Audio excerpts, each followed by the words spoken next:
Imagine a battlefield where one type of weapon is considered so horrific, so beyond the pale, that its use is universally condemned.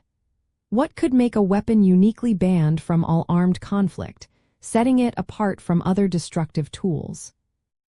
Chemical weapons are indeed prohibited in armed conflict because they inherently violate fundamental principles of international humanitarian law. These weapons cause indiscriminate harm and inflict unnecessary suffering, making them categorically unlawful. The primary reason for this strict prohibition lies in the very nature of chemical agents. They spread indiscriminately, meaning they cannot differentiate between a combatant on the front line and a civilian in a nearby village.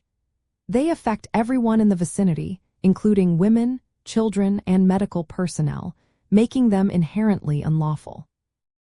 Furthermore, the suffering they inflict is often agonizing and prolonged, leading to severe injuries such as choking, blistering, paralysis, and excruciating death. This goes against the core principle of international humanitarian law that prohibits weapons designed to cause superfluous injury or unnecessary suffering.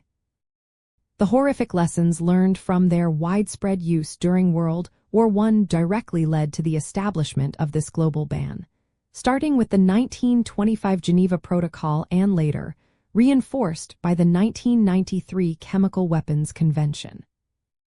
The global community actively upholds this prohibition through robust international treaties, primarily the Chemical Weapons Convention.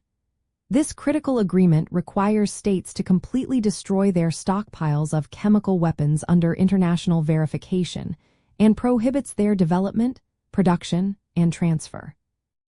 The convention is one of the most universally adhered to disarmament treaties in history, creating a powerful and widely accepted international norm against the use of these weapons.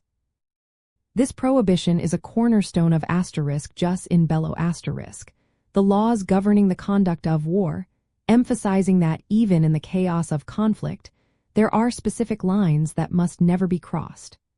It also reinforces the global commitment to a no-first-use policy, solidifying the idea that these weapons should not be employed under any circumstances.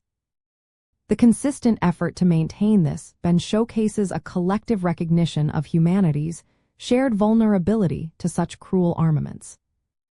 Ultimately, the ban on chemical weapons protects not only combatants but, most crucially, civilians from an insidious and inhumane form of warfare.